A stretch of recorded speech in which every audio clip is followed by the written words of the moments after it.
Stress is now a part of our daily lives. In September of 2018, 70% of U.S. teenagers said that anxiety and depression were the top concerns among their peers in a survey done by the Pew Research Center. Stress is, like what they say, #1 killer, right? I would say at least 90% of the students that I see have a level of stress, and about 75% of my students have high levels of anxiety. And I've been very surprised, like the amount of pressure that they seem to be under to figure out their life right now, right before they graduate, and with testing and scores and then on top of that, friendship issues, relationship issues, things at home. So I have noticed that it just seems more than what I've dealt with in the past. Like especially this pressure to succeed at the school level.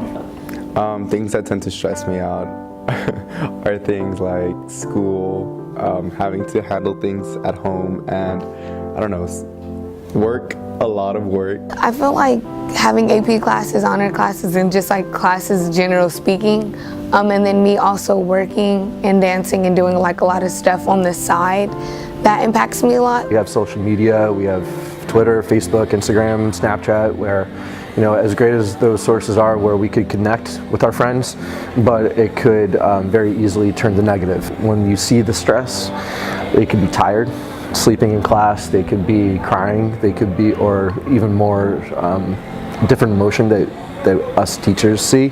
Physically, sometimes you don't have time to eat or something, or you're just so stressed that you just get to the point where you're just like, oh my God, you have so much stuff in your mind and you just want to cry or do a mental breakdown or something. You start seeing the effects not only physically and emotionally, but you'll notice maybe you're having a hard time sleeping, you're more irritable, or you have a lot of mood swings, you might feel sad or jittery, feeling physically tired as well, not feeling creative. So we can feel sad and worried, but if we get stuck feeling those because of stress, then that's when it turns into anxiety and depression. Stress can cause stomach aches, headaches, migraines, all these types of things. Some kids talking about trying weed, or to some extremes that I've dealt with, cutting. I feel like if we had longer periods and less homework, then that would kind of even out. The 3 pillars: eating, sleeping, and exercise. Those things are the natural ways in which to manage your stress. That is just, don't hide it. Everyone deals with stress. High school students, teachers, adults, little kids.